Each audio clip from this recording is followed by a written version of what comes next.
آقا چرا به مردم نمیگید که آقای حسن روحانی زمانی که دبیر شورای عالی امنیت ملی بود، حالا به سفارش ایشون آقای شیندال لپتاپ شورای امنیت ملی رو برد داد به موساد.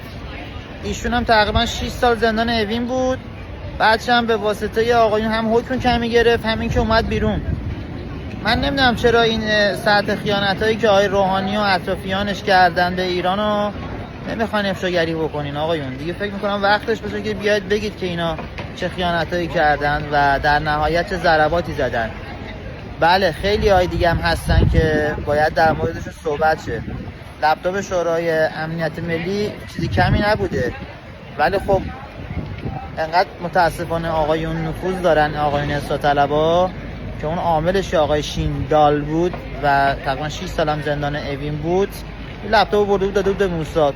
بچه‌ام گرفتنش و به واسطه همون آقایونی که خط بهش داده بودن به قول گفتنی حبسش کشید و اومد بیرون.